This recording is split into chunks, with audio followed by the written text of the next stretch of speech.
Hello friend, welcome to R M study. मैं K D आपको स्वागत करता हूँ आपके अपने चैनल आर एम स्टडी पे।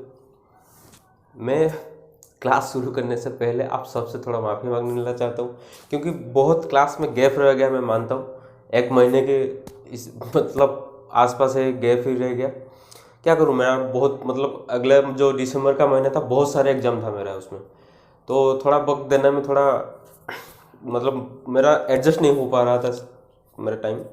तो कोई बात नहीं, अब से आपका हर दिन क्लास चलता रहेगा जैसे चल रहा था।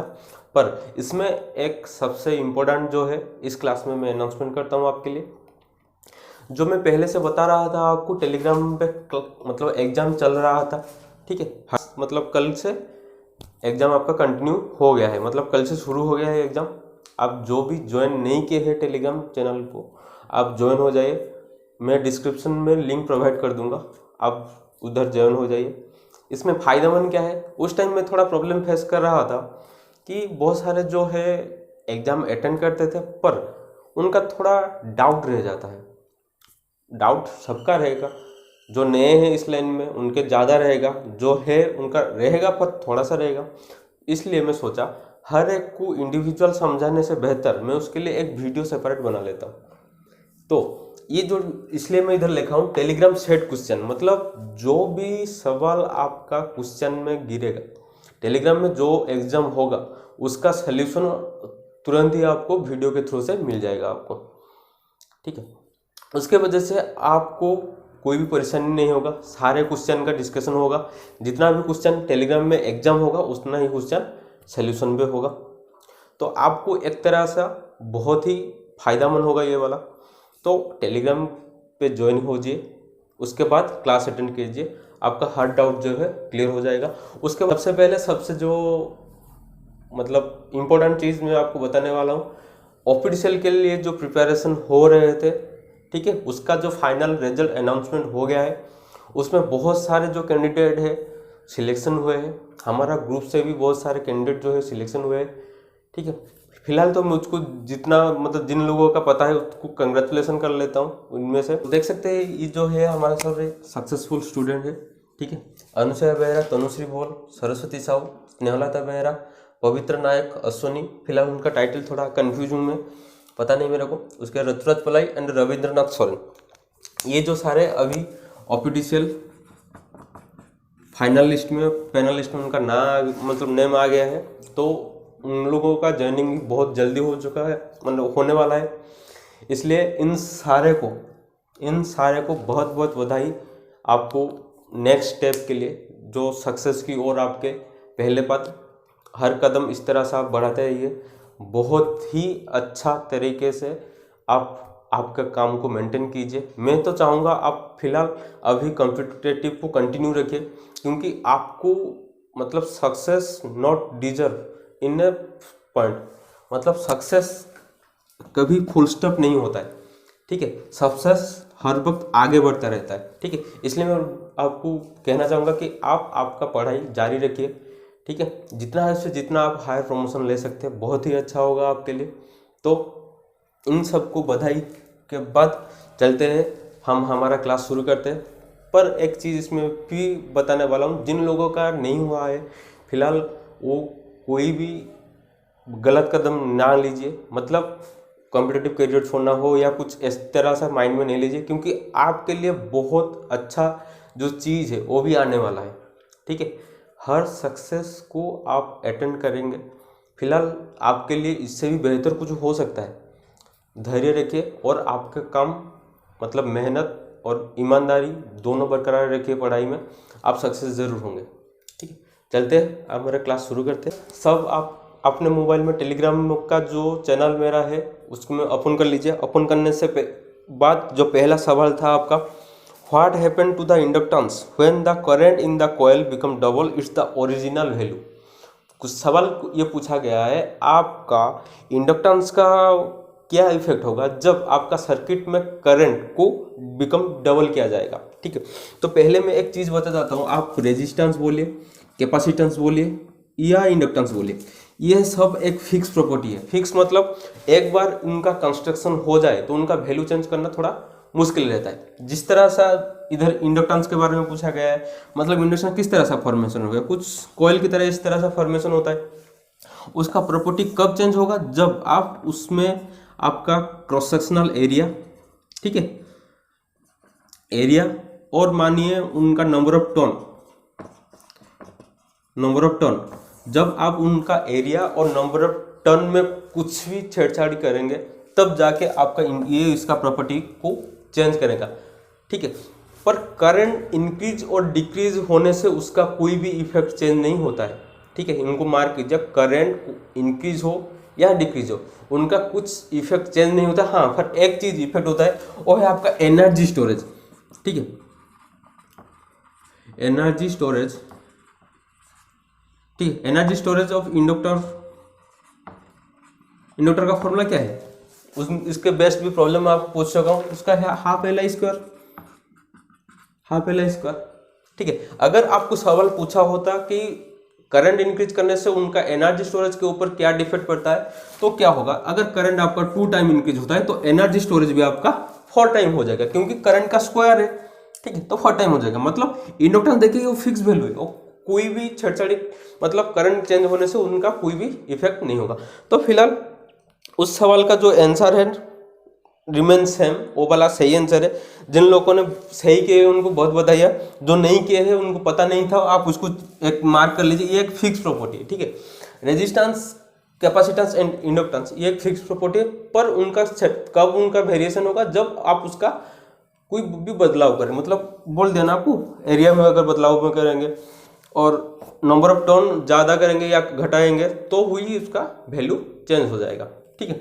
तो फिलहाल दूसरा सवाल में जाते हैं। दूसरा सवाल आपको क्या पूछा गया है, fuse rating should be for motor use, ठीक है। इसलिए जो ब्रैकेट में लिखा हुआ है ना उसको थोड़ा मार्क कीजिए। फ्यूज रेटिंग शुड बी, देखिए फ्यूज रेटिंग जनरली आपको पता होगा कि फ्यूज रेटिंग कैसे किया जाता है, सेफ्टी फैक्टर का मल्टीप्लाई होता है, ठीक है। फ्यूज जो रेटिंग होता है ना उसका एक सेफ्टी फैक्टर मल्टीप्लाई होता है, जिसको हम बोलते हैं करंट रेटिंग के साथ हम जो 1.5 मल्टीप्लाई करते हैं ना, 1.5 सेफ्टी फैक्टर क्यों मल्टीप्लाई करते हैं कि आपका हर वक्त तो सेम करंट ही नहीं आने वाला है, करंट कब बढ़ सकता है, करंट घट सकता है। अगर आपका करंट रेटिंग के हिसाब से आप फ्यूज लगा लेंगे तो क्या होगा ना, जब करंट थोड़ा भी इंक्रीज करेगा आपका फ्यूज ब्लोन आउट हो जाएगा, ठीक है। इसलिए वजह से हम एक सेफ्टी फैक्टर उसमें मल्टीप्लाई कर सकते हैं। सेफ्टी फैक्टर क्या है, आप अगर देखिए, मैं अगर हमारा घर का अगर करंट रेटिंग मान लो 10 एम्पियर है, उसमें अगर मैं सेफ्टी फैक्टर को मल्टीप्लाई कर लूँगा वो हो जाएगा 15 एम्पियर, ठीक है। अगर मैं 15 एम्पियर का फ्यूज लगाता हूँ तो अगर मेरा 12 एम्पियर या 13 एम्पियर भी करंट आ जाएगा तो फ्यूज जो है ब्लोन आउट नहीं होता है।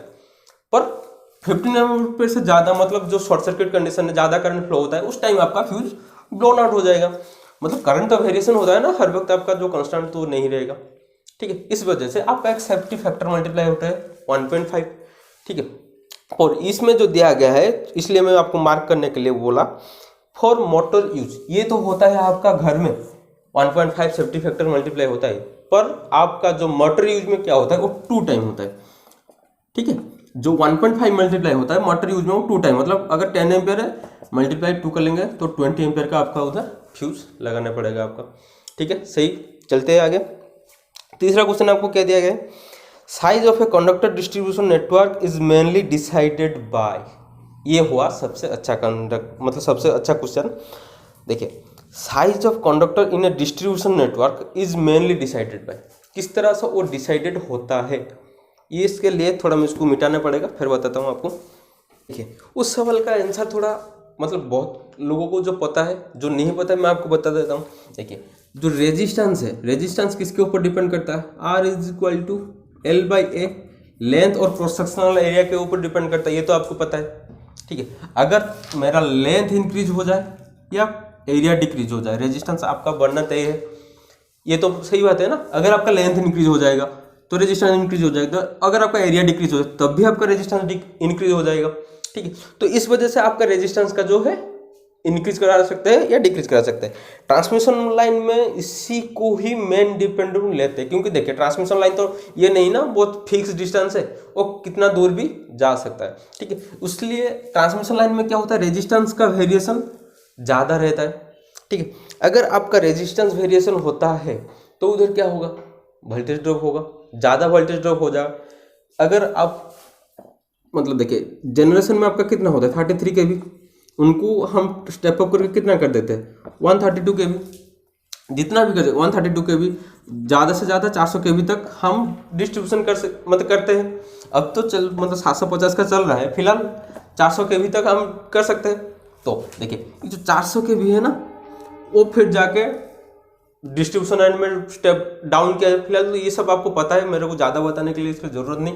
फिलहाल ये बताना चाहता हूँ कि ट्रांसमिशन लाइन में कुछ लॉसेस होता है, ठीक है। लॉसेस होने से क्या होता है, जो क्या लॉसेस हो, वोल्टेज ड्रॉप। मतलब अगर आप 132 सेंड करते हैं तो मतलब 132 सेंड कर, पर इधर पहुंचने के बाद पहुंचेगा 130, तो 2 kV इधर जो ड्रॉप हो जाएगा ना, वो किस लिए होता है कि ट्रांसमिशन लॉसेस के लिए होता है, ठीक है। इसलिए ज़्यादा कंसिडरेशन जो उसका रहेगा आपका वोल्टेज ड्रॉप के ऊपर ही रहेगा, ठीक है। तो चलते हैं उसके बाद चौथा क्वेश्चन आपका दिया गया है, how many laminated electromagnet does the induction wattmeter has, ठीक है। तो इंडक्शन वाटमीटर में आपका फिलहाल तो ये तो पता होगा 2 कॉइल रहता है, एक है आपका करंट कॉइल रहता है, एक है प्रेशर कॉइल, तो 2 ही एलिमेंट होगा ना भाई, ठीक है। 2 कॉइल रहता है, करंट कॉइल एक है, दूसरा है प्रेशर कॉइल है। किस तरह से रहता है, करंट कॉइल जो है वो हर वक्त आपका सीरीज में रहेगा, ठीक है, और प्रेशर कॉइल जो है वो हर वक्त आपका पैरेलली कनेक्ट रहेगा लोड के साथ। इस तरह से मान लीजिए ये एक वाटमीटर है, ठीक है। इस तरह से जो है करंट, देखिए 2 ही एलिमेंट उसमें रहता है, इसलिए जो सवाल का जो आंसर होगा वो 2 होगा। How many laminated electromagnet does the induction motor has, वो होगा आपका 2।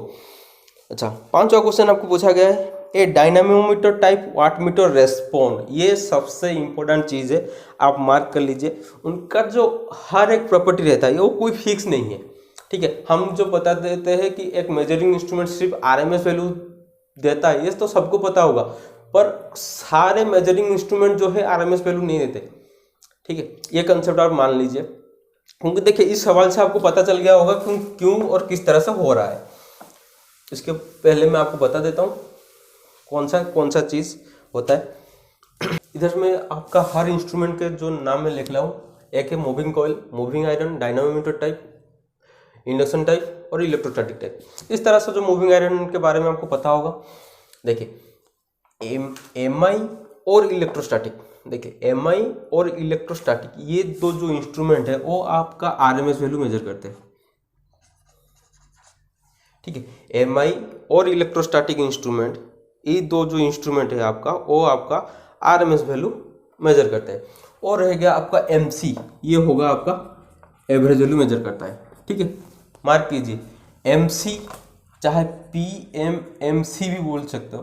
देखिए मूविंग कॉइल ये है परमानेंट मैग्नेट मूविंग कॉइल, वही मूविंग कॉइल के कैटेगरी में वो जाता है। Moving coil average value major करता है, moving iron RMS value major करता है, electrostatic instrument RMS value major करता है। पर ये जो दो रह गए, एक है आपका डायनामोमीटर टाइप और एक है आपका induction type.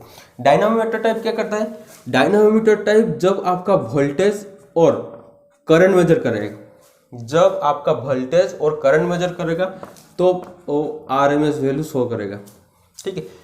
Dynamometer type instrument जब वोल्टेज या करंट को मतलब मेजर करेगा तो वो आरएमएस वैल्यू शो करेगा, पर और डिफरेंस कब हो जाएगा, जब वो पावर का मेजर करेगा, ठीक है। जब वो पावर का मेजर करेगा तो वो क्या हो जाएगा, आपका एवरेज वैल्यू जो है शो करेगा, ठीक है। इस तरह से इंडक्शन टाइप वाटमीटर भी सेम प्रिंसिपल है, मतलब जब वो वोल्टेज और करंट को मेजर करेगा तब क्या होगा, वो आरएमएस वैल्यू शो करेगा। जब वो एनर्जी को मेजर करेगा तो वो एवरेज वैल्यू को शो करेगा, ठीक है। ये जो चीज़ आप बहुत ही इंपॉर्टेंट है आपके लिए, मार्क कर लीजिए। देखिए हम ये सारे चीज़ नहीं पता था हमको, फिलहाल एग्जाम में इस पैटर्न से क्वेश्चन आता है, ठीक है, इसलिए मार्क कर लीजिए। देखिए मूविंग कॉइल जो है एवरेज वैल्यू को मेजर करता है, मूविंग आयरन का इंस्ट्रूमेंट वो आरएमएस वैल्यू को मेजर करता है, डायनामोमीटर टाइप जब वोल्टेज करंट मेजर करेगा आरएमएस वैल्यू दिखाएगा, जब पावर करेगा वो एवरेज दिखाएगा। इंडक्शन टाइप इंस्ट्रूमेंट जब वोल्टेज करंट होगा वो आरएमएस दिखाएगा, जब एनर्जी दिखाएगा तो एवरेज हो जाएगा। इलेक्ट्रोस्टैटिक वो आरएमएस हो जाएगा, सिंपल सी बात, ठीक है, कोई भी कंफ्यूजन नहीं। चलते हैं आगे, जिसका भी डाउट हो कमेंट में बता देगा, मैं उनका कैसे समझाऊंगा मैं दिखूंगा, ठीक है। अब जो सवाल आपका है 6 नंबर का सवाल, वो है आपका दिया गया है what is the angle between pole and the stay wire. Pole और स्टे वायर के बीच का जो एंगल किस तरह था, देखिए ये तो आपका एक पोल है, पता है इस तरह सा पोल, ये है आपका ग्राउंड। स्टे वायर कहाँ लगता है, ठीक है, इस तरह से स्टे वायर लगता है, इस तरह से। इधर आपका एक इंसुलेटर होगा। तो ये जो स्टे वायर और पोल का बीच का जो एंगल है ना, वो आपका 30 डिग्री है। आप इसको दिमाग में बिठा लीजिए, पोल और स्टे वायर का जो एंगल है वो 30 डिग्री है, ठीक है। तो उसके बाद 7वां क्वेश्चन है आपका superposition theorem essentially based on the concept of. देखिए आपको तो पता होगा, जिन लोगों को सुपरपोजिशन थ्योरम पता नहीं है उनको फिलहाल शॉर्ट में समझा देता हूँ। सुपरपोजिशन थ्योरम क्या है, जहां आपका मोर देन वन सोर्सेस रहता है उधर आप सुपरपोजिशन थ्योरम यूज कर सकते हैं at a time one source को प्रेजेंट करके। मतलब एक सर्किट, लीनियर सर्किट अगर मैं बता लेता हूँ, कुछ सर्किट इस तरह सा है, इस तरह सा एक सर्किट है, दो सोर्सेस प्रेजेंट है, ठीक है, ये इधर एक सोर्सेस प्रेजेंट है। आप उसको क्या करेंगे, एट ए टाइम एक सोर्स प्रेजेंट करवाएंगे, ठीक है। अगर वोल्टेज मतलब बैटरी दिया गया है, ठीक है, वोल्टेज सोर्स है तो उसको शॉर्ट करवा लेंगे, अगर करंट दिया जाएगा तो उसको ओपन करवा लेंगे, ठीक है। ये एक सर्किट है, मतलब पहला सर्किट। दूसरा सर्किट में क्या करेंगे, ये वाला सोर्सेस को ओमिट कर लेंगे। दूसरा जो सर्किट में वोल्टेज सोर्स प्रोवाइड कर लेंगे, उसके बाद करंट कैलकुलेशन करके आपको पता चल सकता है कि कौन सा ब्रांच में कितना करंट जा सकता है, ठीक है। वो है सुपरपोजिशन थ्योरम। तो सुपरपोजिशन थ्योरम लीनियर सर्किट में ही अप्लाई हो सकता है। चलिए 8वां क्वेश्चन है आपके लिए, what happened to the inductance when the magnetic field strength is decrease. जब आपका मैग्नेटिक फील्ड स्ट्रेंथ डिक्रीज होता है तो आपका इंडक्टेंस का प्रॉपर्टी क्या होगा, ठीक है। जब आपका मैग्नेटिक फील्ड स्ट्रेंथ डिक्रीज करता है, आपका इंडक्टेंस का प्रॉपर्टी क्या होगा। मैग्नेटिक फील्ड स्ट्रेंथ मतलब उसका यूनिट क्या है, वेबर पर मीटर स्क्वायर। और किसका हो सकता है, वो है फ्लक्स डेंसिटी, ठीक है। अगर आपका फ्लक्स डेंसिटी जो है डिक्रीज कर रहा है, उसका मतलब क्या है, आपका इंडक्टेंस प्रॉपर्टी जो है डिक्रीज करता है, ठीक है। चलते हैं आगे। Auto transformer starter is used for, ये तो सबको पता होगा, फिलहाल अभी भी बता दो। ऑटो ट्रांसफॉर्मर स्टार्टर कहाँ यूज होता है, ये भी आपको पता होना चाहिए। Auto transformer starter induction motor में यूज होता है। इंडक्शन मोटर भी दो टाइप का है, ठीक है। एक है आपका जो है स्क्वायर केज, एक है आपका स्क्वायर केज टाइप, दूसरा है आपका slip ring type. Square cage में आपका क्या यूज होता है, एक है आपका ड्यूल स्टार्टर यूज होता है, दूसरा आपका है मतलब auto transformer starter. Auto transformer starter use होता है, और एक स्टार्टर यूज होता है, ड्यूल स्टार्टर यूज होता है, ऑटो ट्रांसफॉर्मर स्टार्टर यूज होता है। दूसरा जो एक स्टार्टर होता है वो है आपका स्टार डेल्टा स्टार्टर, ठीक है। इधर तो स्क्वायर केज में आपका तीनों स्टार्टर यूज होता है। उस तरह से स्लिप रिंग में क्या यूज होता है, स्लिप रिंग में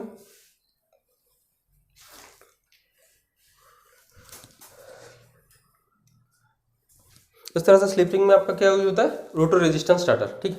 स्लिप रिंग में आपका यूज होता है रोटर रेजिस्टेंस स्टार्टर।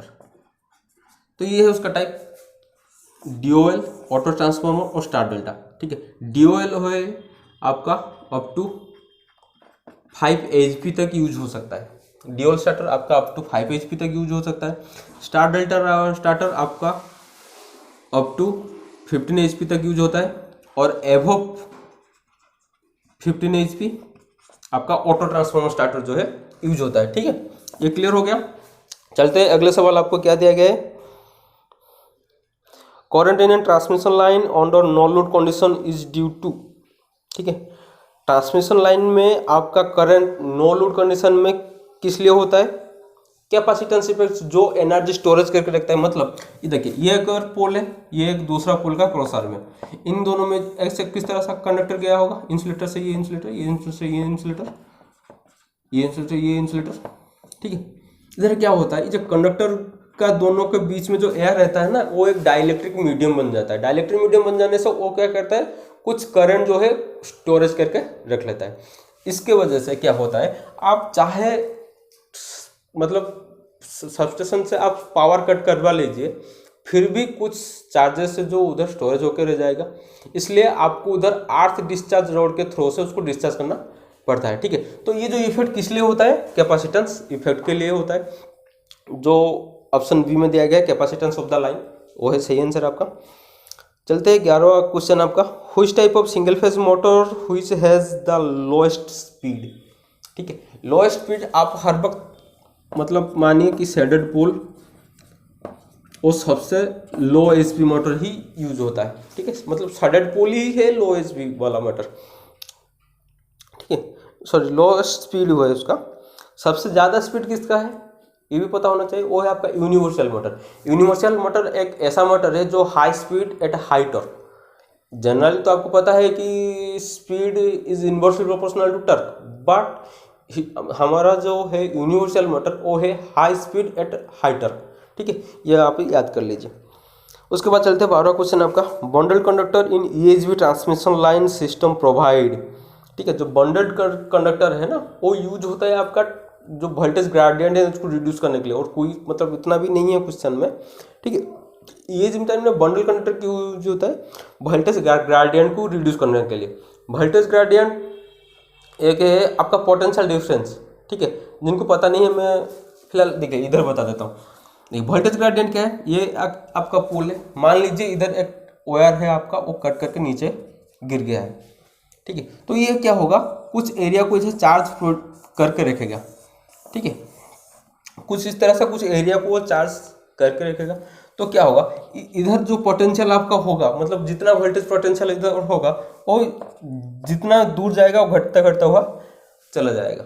ठीक है, ये जो डिफरेंस क्रिएट होता है ना, एक मीन पॉइंट को और आउटर पॉइंट में जो डिफरेंस रहता है ना पोटेंशियल का डिफरेंस, इसको ही बोलते हैं वोल्टेज ग्रेडियंट। ज़्यादा कुछ नहीं है, एरिया इंक्रीज होने से वोल्टेज ग्रेडियंट आपका डिक्रीज हो जाएगा। ठीक है, इसमें देखिए बंडल कंडक्टर क्या होता है, देखिए क्रॉस सेक्शनल, एक आप ज़्यादा कोर मतलब एरिया का कंडक्टर लेंगे और आप मतलब small precessional area number of conductor इस तरह से आप यूज कर लेंगे। तब क्या होगा, आपका कंडक्टर का जो एरिया होता है वो रिड्यूस हो जाता है। अगर आपका कंडक्टर का एरिया जो रिड्यूस हो रहा है उसका मतलब क्या होता है, उधर वोल्टेज ग्रेडियंट का इफेक्ट आपका रिड्यूस हो जाएगा। ठीक है, चलते हैं आगे। 13वां क्वेश्चन आपके लिए, in a 6 pole DC machine 90 mechanical degree correspondent to how many electrical degree. ये वाला सवाल मैं बहुत बार डाल चुका हूँ ऑलरेडी एग्जाम पे।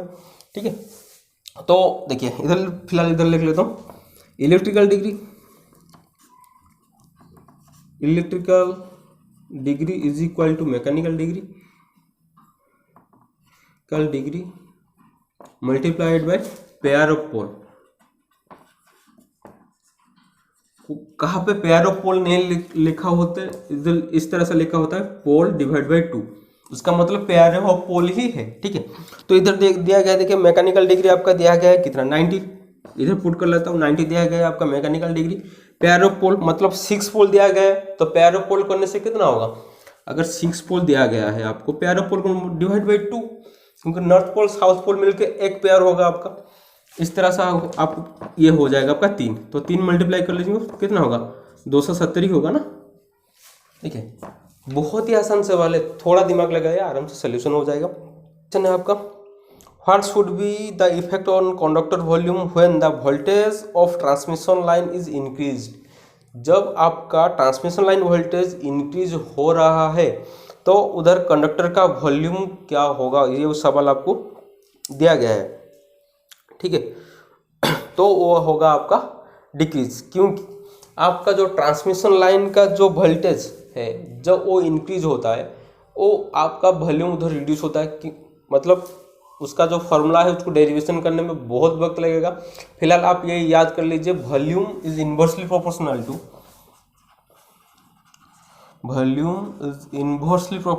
To voltage on the transmission line.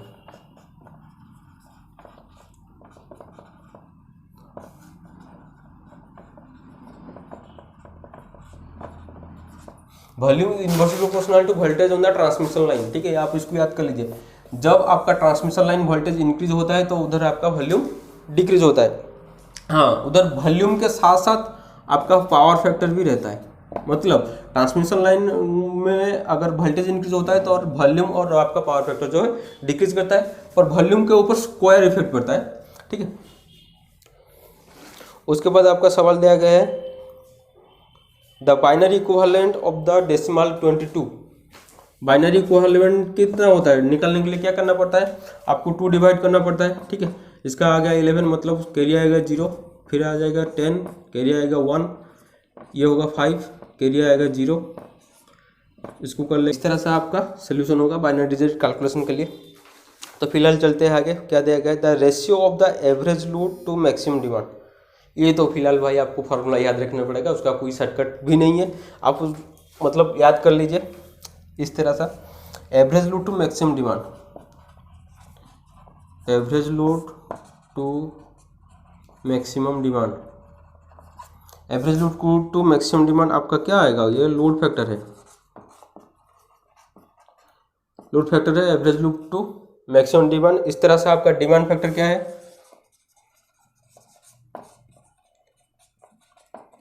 Demand factor क्या है और लोड फैक्टर क्या है, ये आपका होमवर्क है बताना है, मतलब फार्मूला थोड़ा देखिए आपको याद रख जाएगा। लोड फैक्टर है average load by maximum demand, demand factor के बारे में आपको पता है कौन सा रेशियो में आपका डिमांड फैक्टर फाइंड आउट होता है, और लोड फैक्टर के बारे में बता दीजिए। Skin effect resistance for unit length.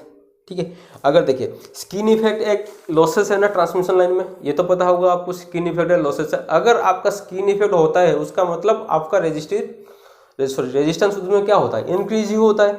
अगर उधर आपका रेजिस्टेंस इंक्रीज होता है तो मेरे दोस्तों क्या होगा, इन्वर्सली प्रोपोर्शनल टू कंडक्टिविटी है ना। अगर resistance inversely proportional to conductance है, ठीक है, तो ट्रांसमिशन लाइन में कुछ भी डिफरेंस नहीं होता है, सेम प्रॉपर्टी उधर भी वो लेगा, क्योंकि resistance inversely proportional to conductance. ठीक है, तो ऑप्शन ए जो है आपका इन्वर्सली प्रोपोर्शनल टू कंडक्टिविटी, वो है आपका सही आंसर। देखिए 18 नंबर में क्या दिया गया है, if the synchronous motor is running at the leading power factor it excitation induce voltage is. ठीक है, जब आपका synchronous motor leading power factor में चलता है, लीडिंग पावर फैक्टर मतलब उधर एक्साइटेशन क्या होगा, सबसे ज़्यादा होगा। अगर आपका एक्साइटेशन उधर ज़्यादा होगा तो वोल्टेज मतलब टर्मिनल वोल्टेज क्या होगा, हायर टर्मिनल वोल्टेज ही होगा ना। देखिए 3 तरह से जनरली लेता है, एक है आपका मतलब लीडिंग पावर फैक्टर, लैगिंग और यूनिटी। लीडिंग है क्या, ओवर एक्साइटेशन, अंडर एक्साइटेशन और, ठीक है, अंडर एक्साइटेशन क्या है, lagging power factor, over excitation है लीडिंग पावर फैक्टर। सिंपल सी बात है, ओवर एक्साइटेशन में आपका टर्मिनल वोल्टेज ज़्यादा होगा, अंडर एक्साइटेशन में टर्मिनल वोल्टेज आपका लो ही रहेगा। ठीक है, इसको आप थोड़ा नोट कर लीजिए। उसके बाद 19 नंबर क्वेश्चन दिया गया है आपका, the 2 winding transformer is converted into the auto transformer, the KV rating of the resultant is. ये सबसे इंपॉर्टेंट चीज़ है, ये मैं आपको ड्रॉ करके दिखा दूंगा तो आप जल्दी समझ जाएंगे उसको।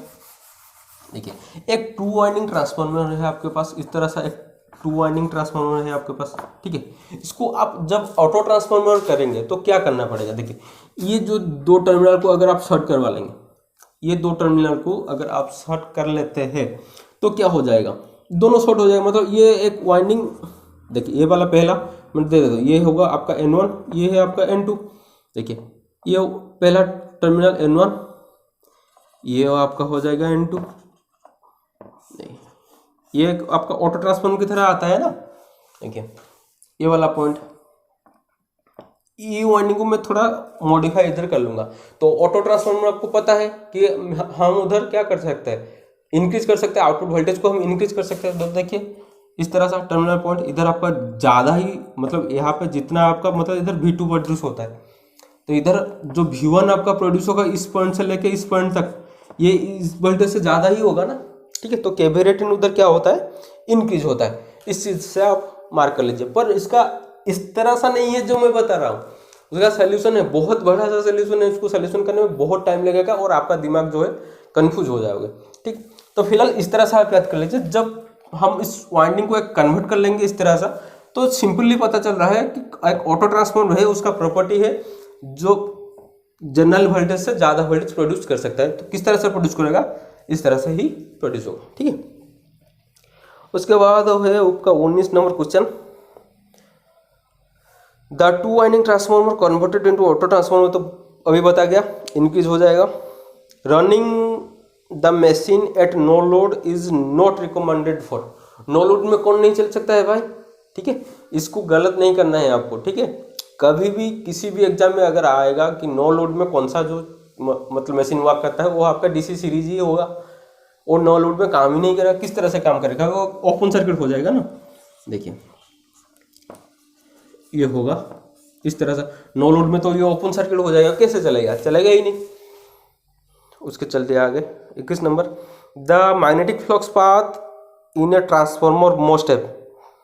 ट्रांसफॉर्मर में आपका जो मैग्नेटिक फ्लक्स का जो पाथ रहता है, मन ये एक आपका कोर टाइप ट्रांसफॉर्मर में, उसमें जो मैग्नेटिक फ्लक्स किस तरह से जाएगा, कोर के अंदर से ही जाएगा ना। अगर ये वाला रिलक्टेंस उसका ज़्यादा होगा तो फ्लक्स फ्लो ही नहीं हो पाएगा, उधर ही आपका रिड्यूस हो जाएगा फ्लक्स। इसलिए हर वक्त आपका जो ट्रांसमिशन का कोर है वो लो रिलक्टेंस पाथ रहता है, ठीक है। उसके बाद 22 नंबर क्वेश्चन क्या पूछा गया आपका, effect of water hammering reduce, ठीक है। वाटर हैमरिंग रिड्यूस किस तरह से होता है, सबसे आसान तरीका मैं आपको बता रहा हूँ। जितना भी आप प्रैक्टिस करते हैं ना, फिगर के हिसाब से प्रैक्टिस कीजिए, बहुत जल्दी याद रहेगा और बहुत दिन तक याद रहेगा। देखिए ये हमारा डैम है, ठीक है। डैम से ये रह जाएगा आपका सोर्स टैंक ओपन टॉप वाला, ठीक है। ओपन टॉप रहता है सोर्स टैंक जनरली।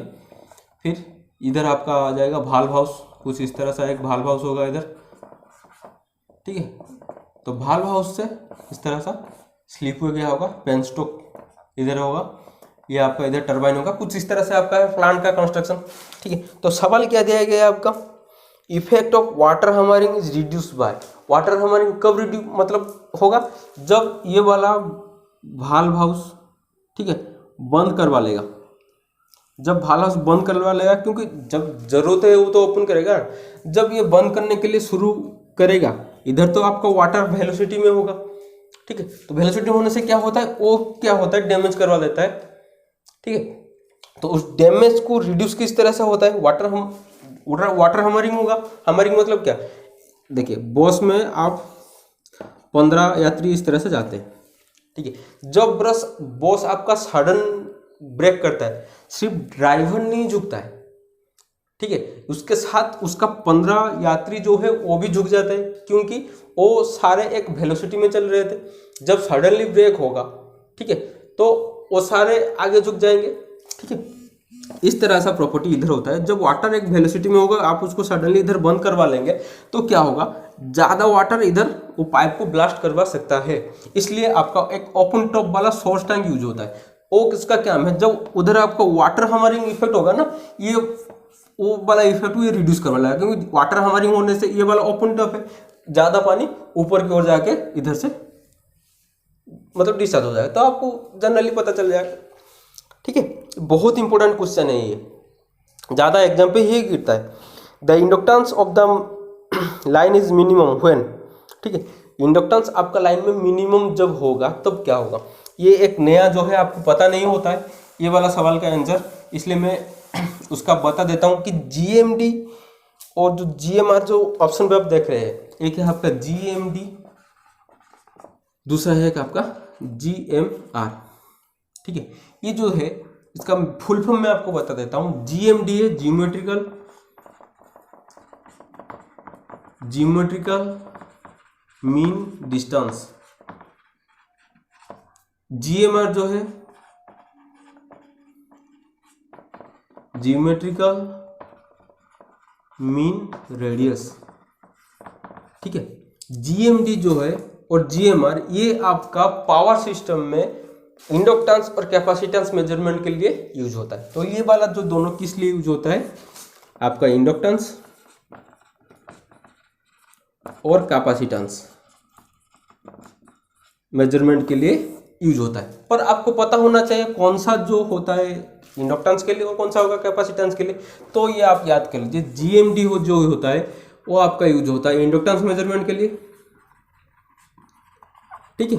GMD जो होता है आपका इंडक्टेंस मेजरमेंट के लिए, और GMR जो होता है वो होता है आपका कैपेसिटेंस मेजरमेंट के लिए, ठीक है। अब आपको पता चल गया इसके बारे में। तो सवाल को देखिए, सवाल में क्या दिया गया है आपका, the inductance of the line minimum. जब आपका inductance of the line minimum होता है तो इन दोनों में से कौन लो होगा, इंडक्टेंस लो होता है मतलब GMD ही आपका लो होगा। ठीक है, तो देखिए ऑप्शन में दिया गया है GMD लो और GMR हाई। ठीक है, इसलिए आप इसको याद कर लीजिए, बहुत नया ये वाला सवाल है आपके लिए।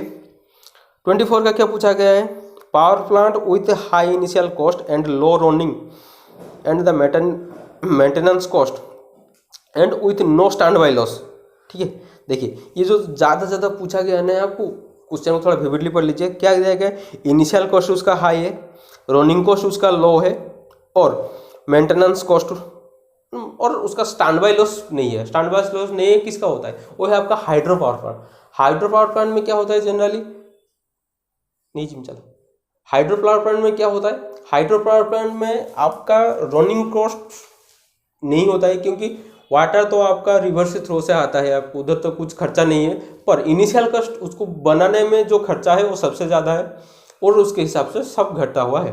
ठीक है, तो इधर आपका हाइड्रो पावर प्लांट जो है सही आंसर होगा आपका। 25 का क्या दिया गया है, in a single phase transformer the primary and secondary induced EMF E1 and E2 are. ठीक है, देखिए एक सिंगल फेज ट्रांसफार्मर, मान लीजिए ये एक ट्रांसफार्मर है, ये एक ट्रांसफार्मर है आपका। ठीक है, तो आपका वोल्टेज जो होगा ना, वोल्टेज जो है ट्रांसफर होता है, पावर जो है उधर कांस्टेंट रहता है। तो आप बताइए कि इस तरफ का वोल्टेज इस तरफ का वोल्टेज क्या होगा, इन फेज ही रहेगा ना, कोई भी डिफरेंस क्रिएट नहीं होगा। एक सिंगल फेज, अगर आपको क्वेश्चन उधर आएगा 3 फेज का, भाई उधर आ जाएगा आपको 120 फेज का डिफरेंस। ठीक है, फेज डिफरेंस आ जाएगा, क्रिएट हो जाएगा ना उधर, पर इधर आपका इन फेज ही रहेगा, ये आप याद कर लीजिए। 26 का दिया गया है, corona loss does not depend on, किसके ऊपर कोरोना लॉस जो है डिपेंड नहीं देता है। आप तो इसको ऑप्शन काट के भी ऐसे मार सकते हैं आंसर। देखिए 26 कहते हैं कोरोना लॉस किसके ऊपर डिपेंड नहीं करता है, conductor size, atmosphere, line voltage. ठीक है, इसके ऊपर वो डिपेंड करेगा।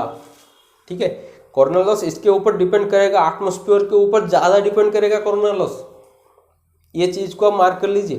ठीक है, तो आप ये याद कर लीजिए, conductor size, atmosphere and line voltage, जिसके ऊपर आपका कोरोना लॉस जो है डिपेंड करेगा, और हाइट ऑफ द कंडक्टर, उसके ऊपर कोरोना लॉस कोई भी डिपेंड नहीं करेगा, क्योंकि कंडक्टर हाइट मतलब ये वाला पोल है, ये वाला पोल है, इसका हाइट इंक्रीज और डिक्रीज से कोरोना लॉस का कोई लेना देना नहीं है। उसका सिर्फ लेना देना है एटमॉस्फेरिक कंडक्शन क्या है, मतलब ज़्यादा मॉइस्चर है या ड्राई है, लाइन वोल्टेज कितना है, इस सब के ऊपर ही वो डिपेंड करता है। ठीक है, 27 का क्या दिया गया है, to ensure safety what should be the resistance of the earth electrode. ये वाला तो भाई बहुत आसान सवाल है, आप तो बता सकते हैं ना, अर्थ इलेक्ट्रोड लो रेजिस्टेंस है तो लो ही होगा आंसर, कुछ ज़्यादा दिक्कत नहीं है इसमें। तो चलते हैं आगे। 28 का दिया गया है, which of the following power plant need the least period of the installation. ये है आपका सबसे कम पीरियड में कौन सा पावर प्लांट को हम सेटअप करवा सकते हैं, वो है आपका डीजल पावर प्लांट। ठीक है, और सबसे कम पीरियड में हम उसको इंस्टॉल कर सकते हैं, सिंपल सी बात है। और सबसे ज़्यादा वो किसको लगता है तैयार होने में, वो है आपका हाइड्रो पावर प्लांट। उसका मतलब जगह मिलने में भी बहुत तकलीफ है, क्योंकि वाटर सफिशिएंट होना चाहिए उधर, नहीं तो प्लांट बैठा लिए होंगे, सप्लाई नहीं होगा तो क्या होगा, उसका रहने के फायदा कोई फायदा नहीं है। ठीक है, तो सबसे कम टाइम जो लगता है वो डीजल पावर प्लांट को एस्टेब्लिश करने में। 3 phase wound rotor motor is the commonly called dash motor. Wound rotor में पहले आपको पता क्या है था, सॉरी इधर तो मिटा दिया हूँ अभी, मैं आपको बताया था 2 तरह का इंडक्शन मोटर होता है, एक है आपका स्लीप रिंग टाइप, एक है आपका square cage type. Slip ring में आपका वुंड रोटर यूज होता है, slip ring wound rotor use होता है, क्योंकि उधर रोटर रेजिस्टेंस स्टार्टर तो लगता है ना, किस लिए लगता है, रोटर रेजिस्टेंस स्टार्टर जो है वो आपका रोटर का जो शाफ्ट है, शाफ्ट का स्लीप रिंग के थ्रू से एक इस तरह से 3 रेजिस्टेंस कनेक्ट किया गया होगा इधर सर्ट करके। ठीक है, ये जो है ना रोटर रेजिस्टेंस को सर्ट करने के लिए ये जो अरेंजमेंट रहता है, इसलिए हम उसको रोटर रेजिस्टेंस स्टार्टर बोलते हैं। इस तरह सा क्वेश्चन में दिया गया है 3 phase wound rotor motor are commonly called as dash motor.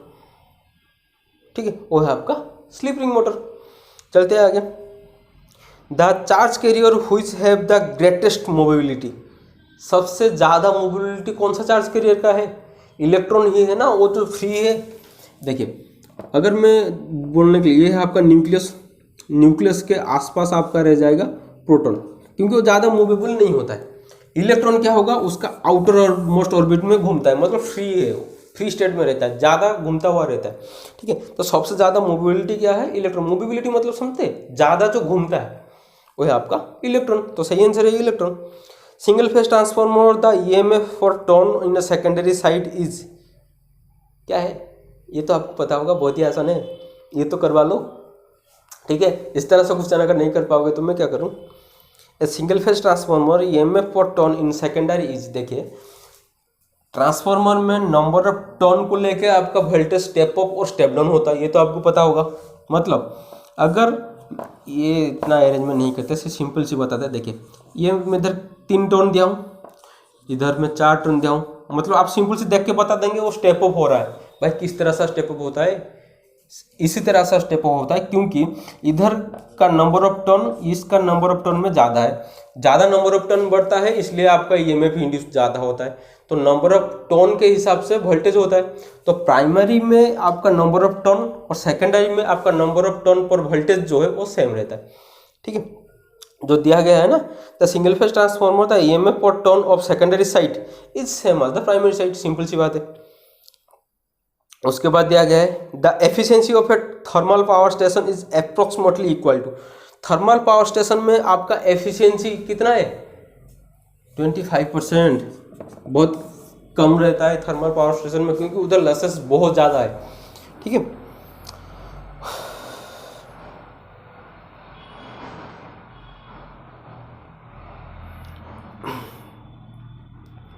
उसके बाद the diffusion potential across the PN junction, तो पीएन जंक्शन में डिफ्यूजन पोटेंशियल क्या है, increase with increasing the doping concentration. Electronics का क्लास जो भी नहीं किए हैं वो प्लीज, मतलब इलेक्ट्रॉनिक्स का मतलब प्ले लिस्ट में होगा, आप जाके देख लीजिए। इलेक्ट्रॉनिक्स की क्लास जो भी नहीं किए हैं मेरा डिस्क्रिप्शन पे लिंक दे दूंगा, आप वो क्लास कर लीजिए, क्योंकि इलेक्ट्रॉनिक्स का सवाल आता ही रहता है। तो जो डिफ्यूजन जो बोला है ना, increasing the doping concentration, doping क्या है ये भी आपको समझना चाहिए। डोपिंग एक इम्प्यूरिटी है जिसको हम ऐड करते हैं, एक प्योर सेमीकंडक्टर को इम्प्योर बनाता है, मतलब कंडक्टिंग स्टेज में लाते हैं। ठीक है, एक प्योर कंडक्टर को इम्प्योर बनाता है। ठीक है, इसलिए हम उसमें थोड़ा इम्प्योरिटी में मतलब यूज करते हैं। वो जो इम्प्योरिटी यूज होता है ना, इस इम्प्योरिटी के हम बोलते हैं डोपिंग, जो प्रोसेस में वो ऐड होता है। ठीक है, तो हम उधर डोपिंग करके उसका मतलब पोटेंशियल डिफरेंस क्रिएट करते हैं उधर।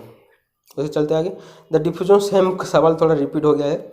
If the size of the conductor increase then the corona effect is, क्या है इसमें, जब आपका कंडक्टर का साइज इंक्रीज होता है तो कोरोना इफेक्ट क्या होगा, डिक्रीज हो जाएगा। अगर कंडक्टर साइज इंक्रीज होता है मतलब क्रॉस सेक्शनल एरिया जो होगा ये क्या होगा, क्रॉस सेक्शनल एरिया भी इंक्रीज होगा।